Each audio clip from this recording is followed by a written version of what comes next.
517페이지 보겠습니다. 517. 4절에 상가임대차 보호법. 아까 여기도 우리 별 3개 하시고 스티커도 붙이고 하셨죠?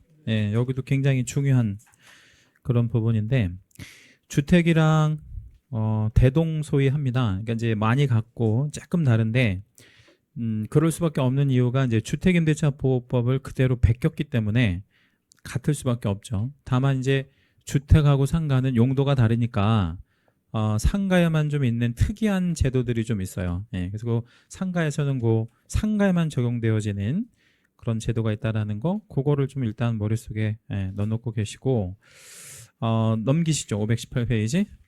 아까 우리 주택은 고액과 소액으로 구분을 해서 소액의 경우에는 무슨 변제를 인정한다 그랬죠?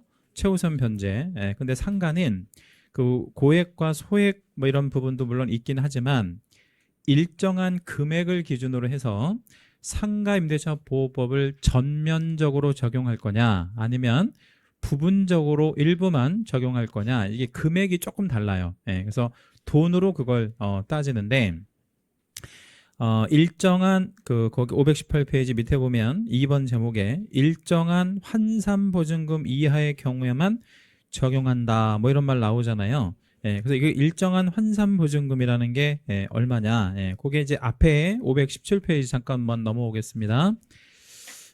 보시면 시행령 제2조의 시행령 하단이요, 시행령 제2조의 적용 범위에 보니까 서울특별시 지금 얼마라고 되어 있죠? 9억, 거기 9억에다가 채색 한번 해주시고 별표 한번 해주시는데, 자, 주택은 전세 20억을 살든 30억을 살든 보호하나요? 보호하지 않나요? 보호해요. 주택은 그런 돈을 따지지 않는다는 거죠. 근데 상가는 얼마를 딱 기준 잡아놓고 9억을 기준 잡아서 보호를 안 하겠다는 게 아니라 보호는 하되 일부만 적용을 한다 뭐 이런 얘기 됩니다. 그래서 한 장 넘기셔서 518페이지 맨 밑에 여백에다가 이걸 하나 좀 적어놔 보시겠습니다. 그럼 이제 사례로 할게요. 서울 상가 임대차. 자, 두 가지로 한번 보죠. 보증금 5억에 월 500만 원짜리 임대차가 있었다고 가정해보고, 반대로 보증금 3억에 월 500만 원짜리가 있었다고 가정해보죠. 자, 그러면 이 보증금 5억에 500만 원은 500만 원이라고 하는 차임을 보증금으로 환산을 시켜야 되거든요.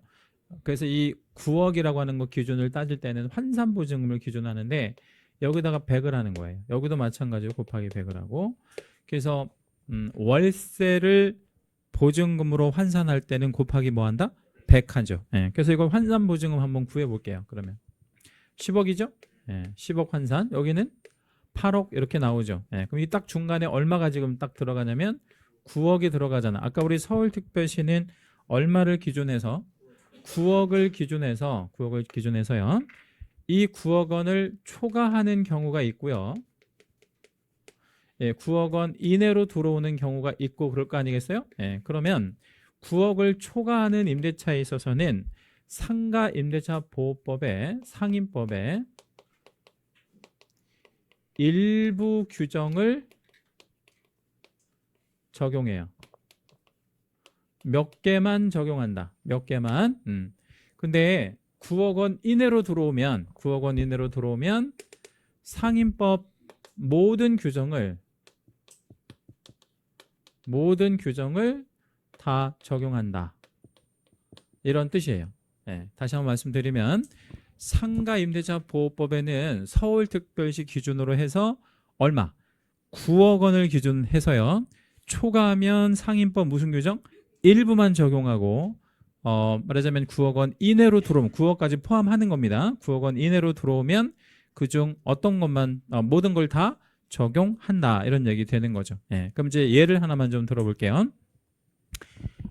우의 경우에는요, 그러니까 이제 5억에 500이죠. 5억에 500의 경우에는 사업자 등록을 하러 가서 확정일자를 받으면 무슨 변제권도 생기죠?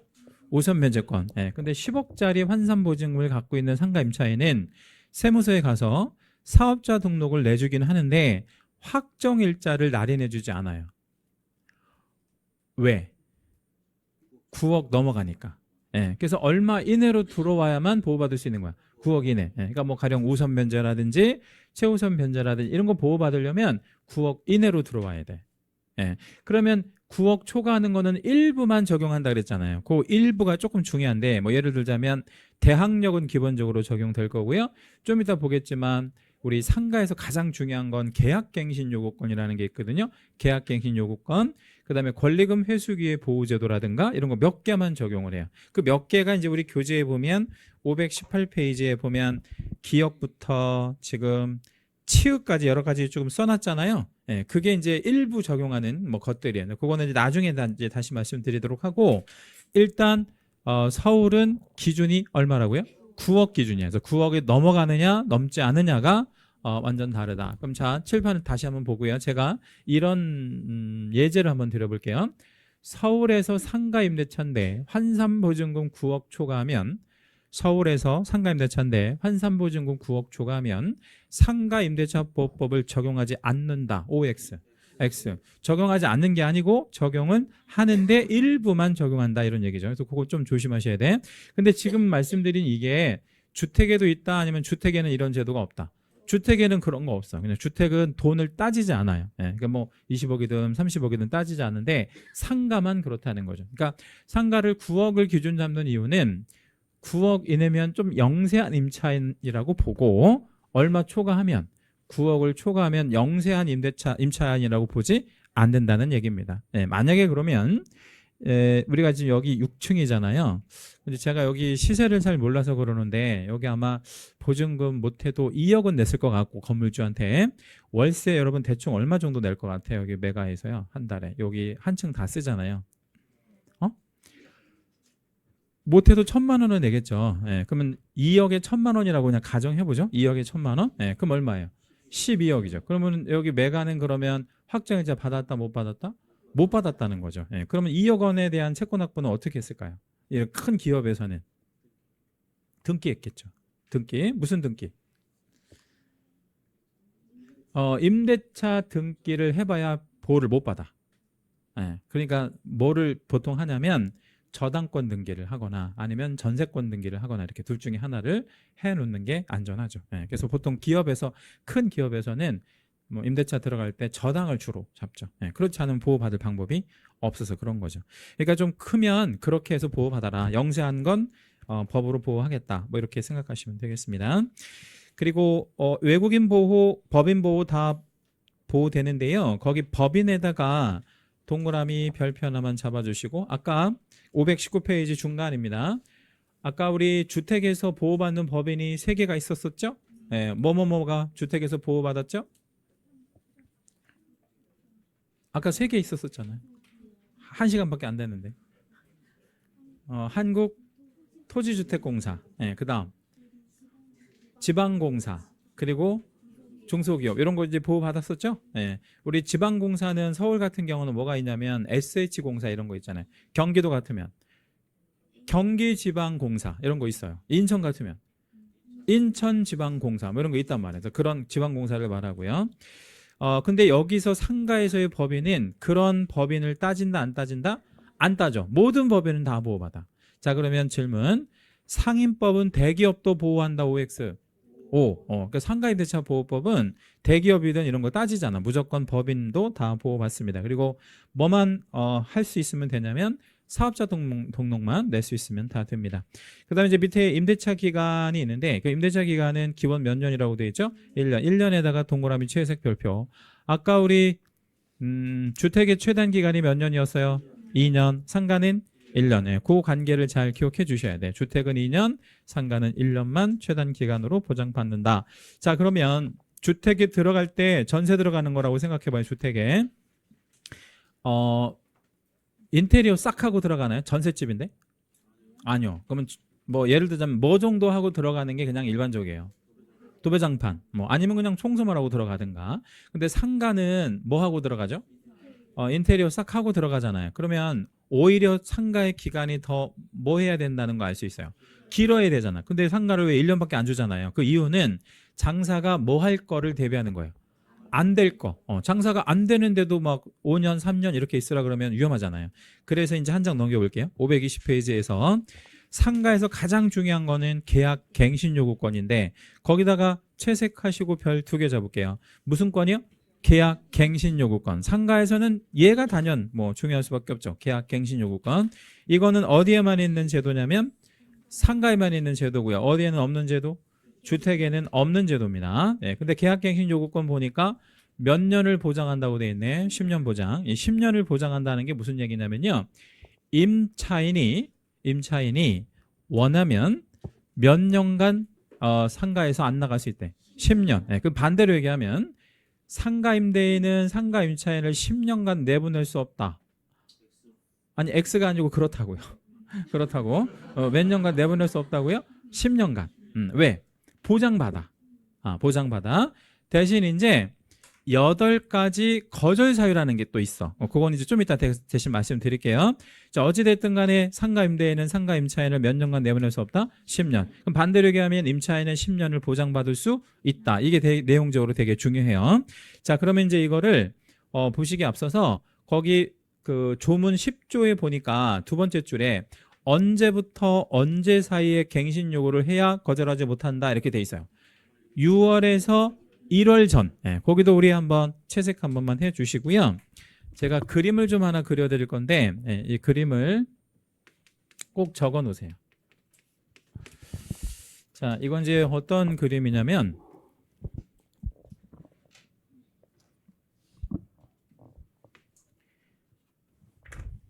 이제 상가 임대차고요. 1년을 계약했습니다. 통상 상가는 1년 아니면 2년 많이 계약을 하거든요. 1년을 계약했고 시간은 왼쪽에서 오른쪽으로 흘러나가는 거라고 가정해 보겠습니다. 이렇게 흘러가는 거라고 생각하고 이날 계약을 했어요. 계약일입니다. 자, 몇 년 지나면 계약 끝나죠? 1년. 1년 계약했으니까. 그래서 1년이 여기쯤이라고 가정해 볼게요. 여기가 딱 1년 되는 시점이에요. 근데 장사가 안 되네. 그럼 장사 안 되면 어떡해? 그럼 나가면 되는 거지 뭐. 시설비 하나도 못 건지고. 근데 장사가 굉장히 잘 되네. 그럼 어떻게 할 수 있어요? 나 더 하겠다고 갱신 요구를 할 수 있는데 언제부터 언제 사이에? 6월에서 1월 사이에. 그러니까 6월이면 여기고 1월이면 여기가 되겠죠? 요 기간 동안에. 요게 이제 6월에서 1월 사이에. 가만히 있어도 갱신 요구가 된다 아니면 적극적으로 의사표시를 해야 된다. 의사표시를 해야 돼. 가만히 있어도 되는 게 아니고 갱신 요구를 해야 됩니다. 왜냐하면 갱신 요구를 안 하면 건물주는 장사가 잘 되는지 안 되는지 알 수가 없잖아. 그리고 갱신 요구를 하겠다는 건지 안 나가겠다는 건지 나가겠다는 건지 뭐 하겠다는 건지 알 수가 없으니까 갱신 요구를 적극적으로 해야 됩니다. 자, 했다고 가정하고요. 그러면 다시 몇 년 연장? 1년 또 연장. 자, 그럼 몇 번을 갱신 요구를 할 수 있다? 10년을 보장받는다 그랬잖아요. 그죠? 그러니까 9번을 할 수 있는 거야. 그렇죠? 그래서 9번 했다고 가정해 보죠. 그냥 여기 9번이라고 생각해 보세요. 9번을 하고 맨 마지막에 여기가 이제 9번째라고 가정해 보죠. 9번째. 9회. 자, 9회 갱신 요구를 하면 몇 년까지 보장받을 수 있어요? 10년. 여기가 10년이라고 가정해 봅시다. 자, 그러면 10년이 지났어요. 10년이 딱 지났다고. 이제 10년 차 되는 해에는 갱신 요구를 할 수 있다 없다? 10년 차 되는 해. 10년 보장 받았잖아. 없죠.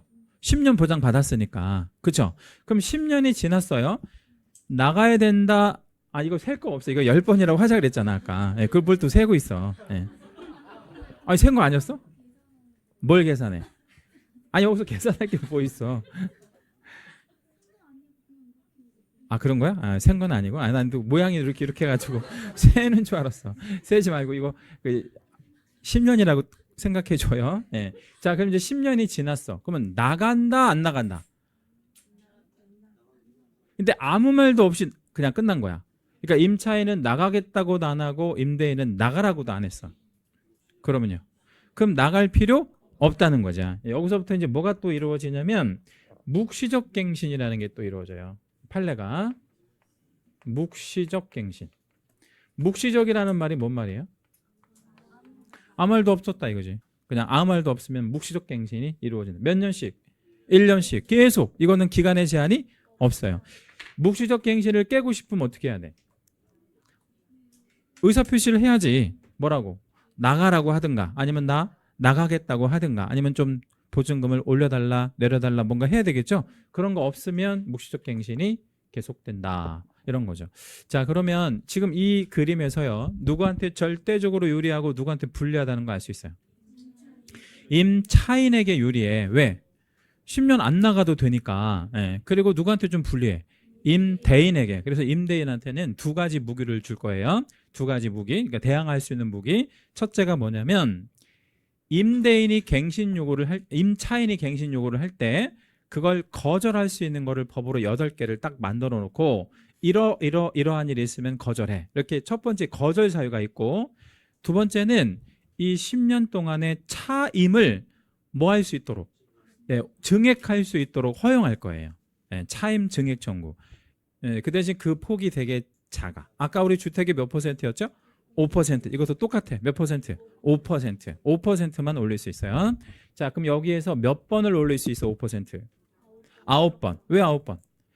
최초 계약에서부터 1년까지는 못 올리는 거야. 왜냐하면 계약이 조건이었으니까. 그래서 9번 올릴 수 있는데 그 9번이 이렇게 올라갑니다. 예를 들자면 최초 거래 조건이 100이었다고 치죠. 그러면 1년 넘어가서 2년 차에 얼마가 되는 거지? 105. 5% 올라가니까. 그 다음에 2년 차에서 3년 차 넘어갈 때는 어떻게 되겠어?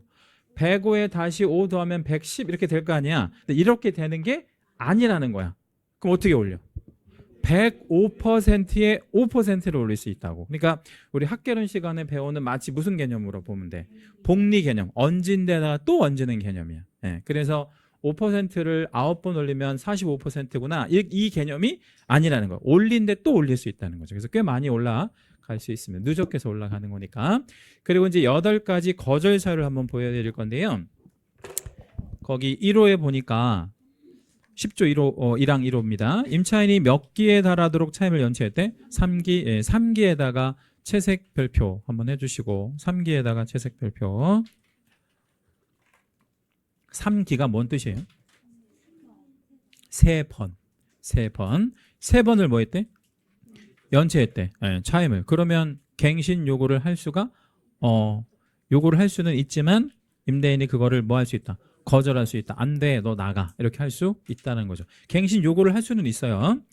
그 다음에 좀 내려오다 보면 5호도 좀 시험에 곧잘 나오는데 임차인이 임차한 건물의 전부 또는 일부를 고의나 어떤 과실로 파손, 중대한 과실로 파손, 거기다도 역시 채색하시고 별표.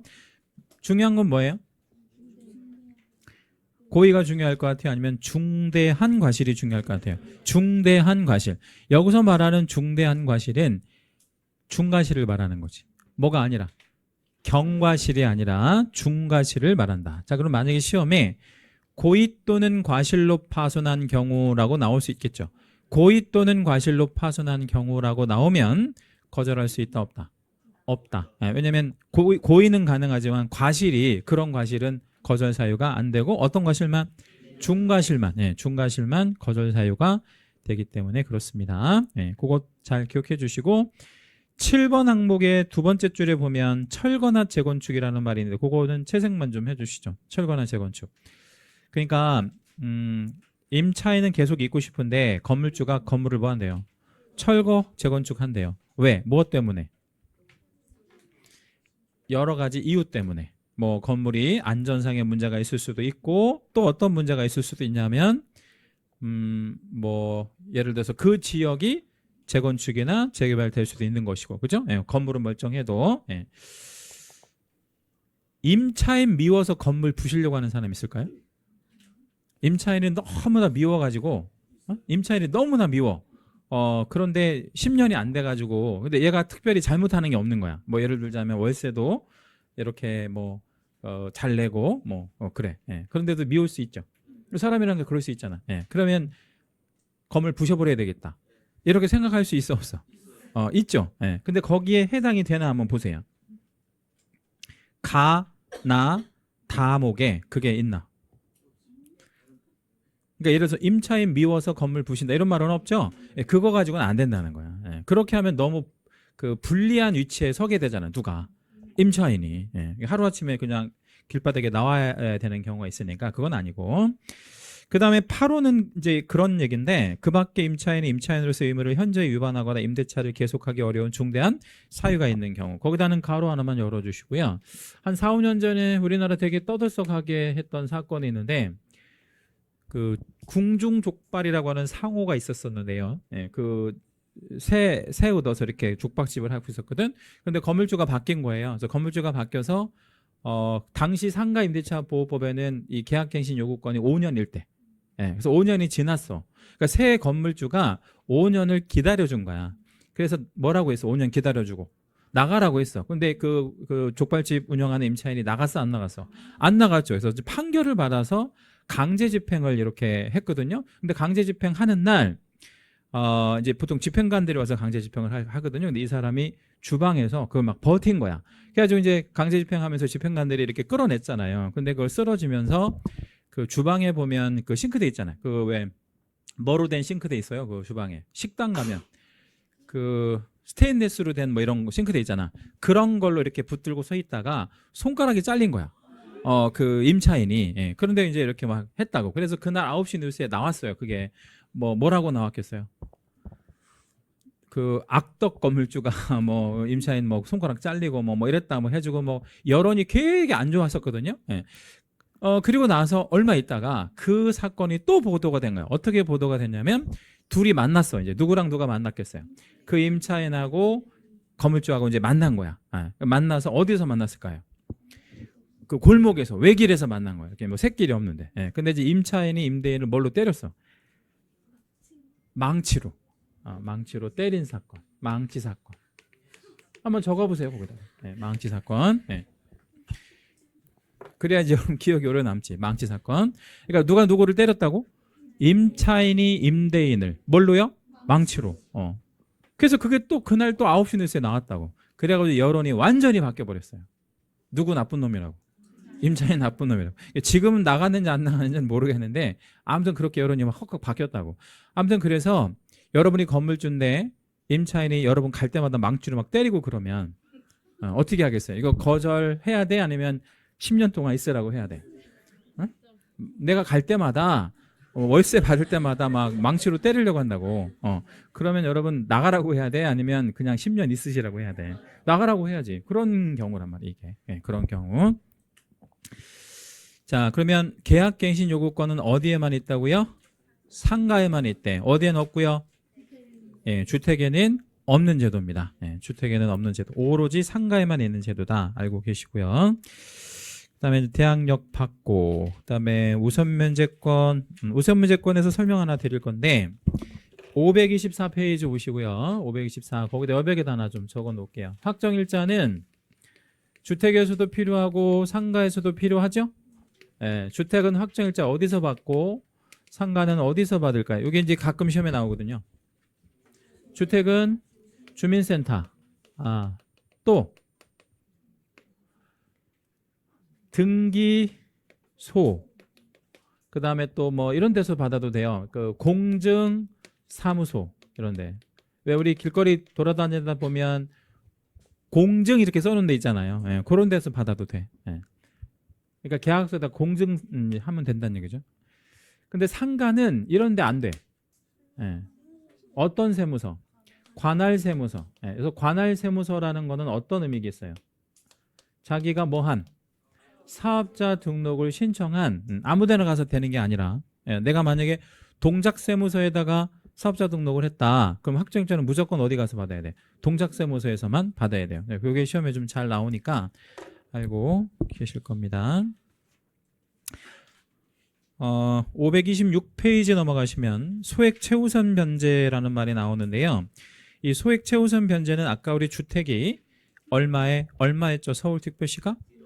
1억 1,000에 3,700. 근데 이제 상가가 약간 금액이 낮아요. 근데 그것만 좀 참고로 한번 보도록 할게요. 이건 뭐 굳이 암기할 필요는 없을 것 같고 주택하고 다르다는 정도만 알고 계실 건데 거기 시행령 6조 1호에 보니까 서울특별시 6,500이라고 되어 있죠. 거기다 우리 채색 하나만 해주시고 6,500이면 소액이냐 아니냐를 보는 거예요. 예, 그 다음 내려오면 7조에 보니까 서울특별시 얼마 2,200 예, 거기도 채색만 하나 해주시고 그러니까 얼마에서 얼마까지 6,500에 들어오면 2,200까지 최우선으로 변제하겠다는 거예요. 주택은 얼마에 얼마고 1억 1,000에 3,700 상가는 6,500에 2,200 예, 이렇게 이제 된다는 겁니다.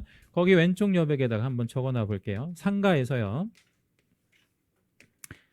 9억 원 6,500 2,200 이 세 가지 숫자가 다 다르죠. 예, 그래서 어떤 의미인지를 파악하셔야 돼. 자, 9억 원은 어떤 의미였죠? 어떤 적용? 전면 적용이냐, 일부 적용이냐. 예, 그러니까 이제 예를 들자면 전면적으로 적용할 거냐, 아니면 일부만 적용할 거냐. 이걸 따지는 기준이 9억이죠. 서울 기준. 예. 그 다음에 6,500원이요.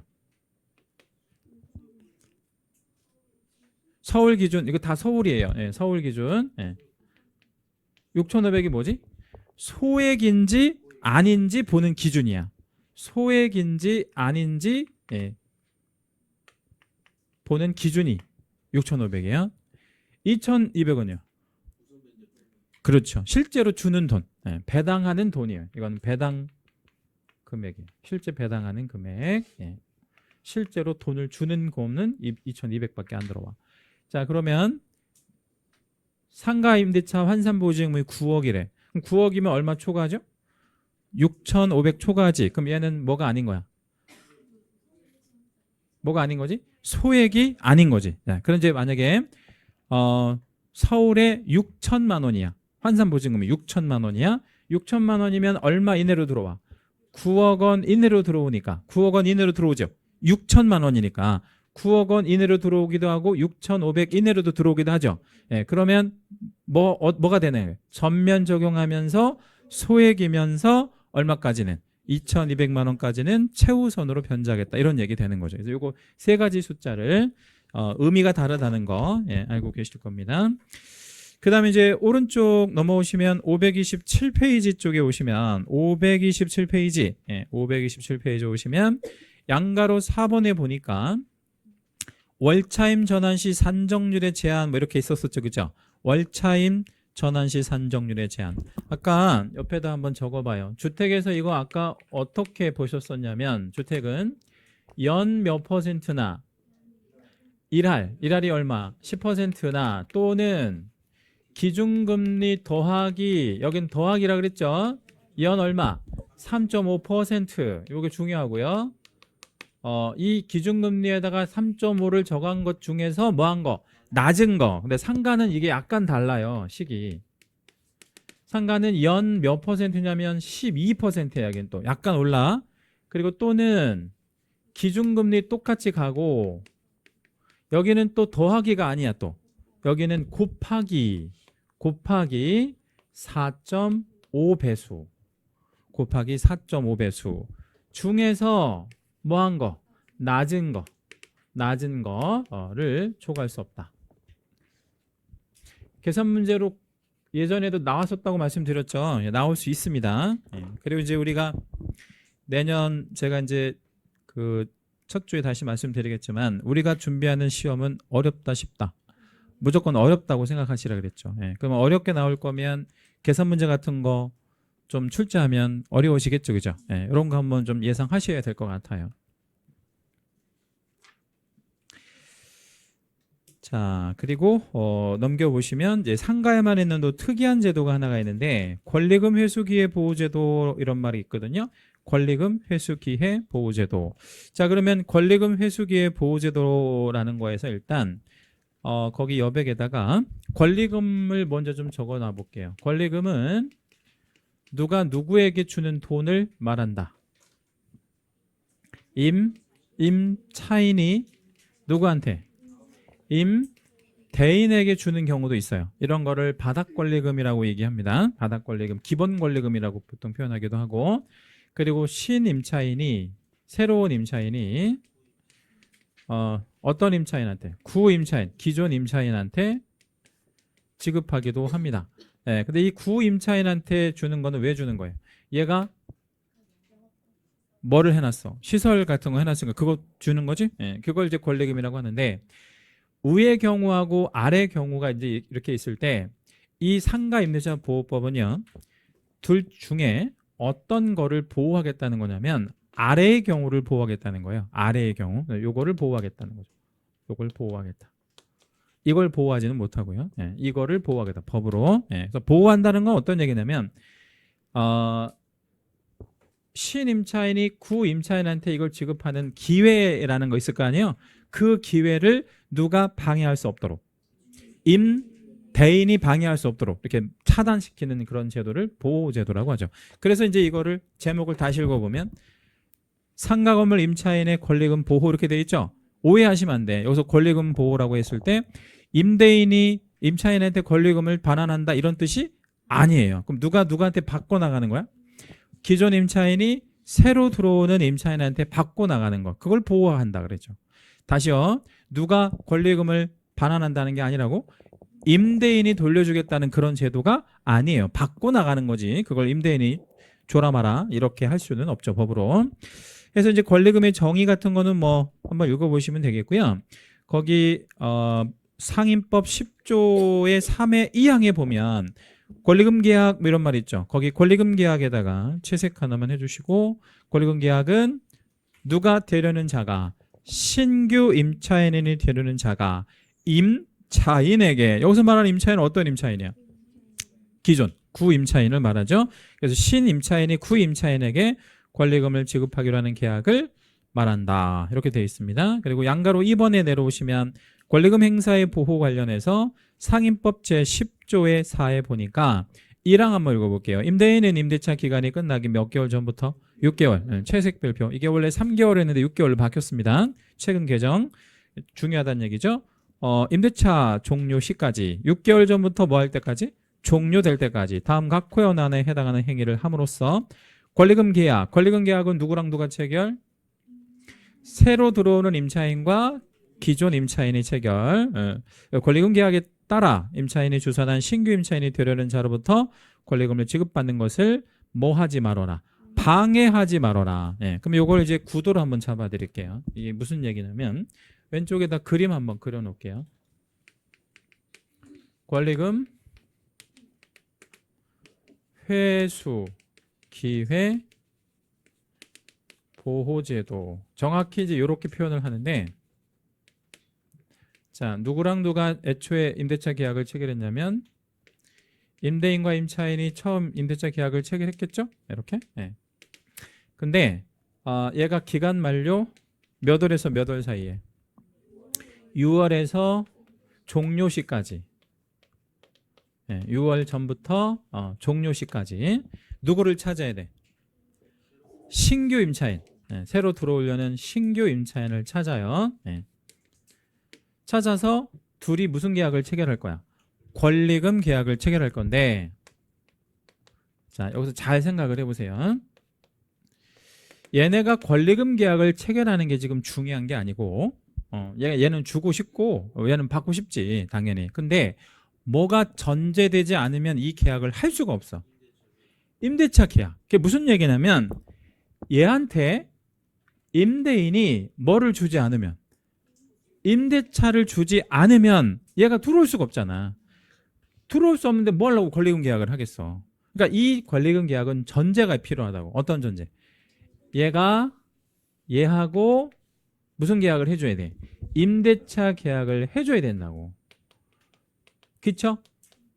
그래야 이걸 할 수 있잖아. 이게 전제가 되어야 권리금 계약도 할 수가 있는 거잖아요.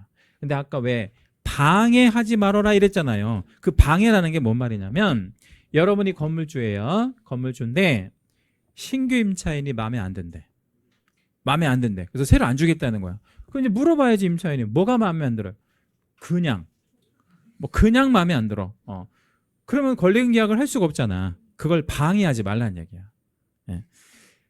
그럼 뭐 굳이 이유가 있을 거 아니야. 이게 저기 싫어하는 이유. 그러면 그 이유가 있으면 방해해도 괜찮고, 이유가 있으면 합당한 이유가 있어. 예를 들자면 얘가 뭐 망치 가지고 다니는 애야. 망치. 예. 망치 가지고 다니는 애야. 있을 수 있잖아요. 그럼 거절할 수 있어? 예, 그런 거. 그래서 임대인한테도 무기는 있어. 무기는 있는데, 예, 이제 예를 들어서 이런 망치라든가 이런 거 빼면 안 된다는 거야. 예, 그래서 그거 몇 개 정해놓은 게 있는데 그 몇 가지 적어놓은 거는 뭐 굳이 암기하거나 그럴 필요는 없고 여러분이 읽어보시면 알 수 있어요. 그러니까 예를 좀 뭐 들자면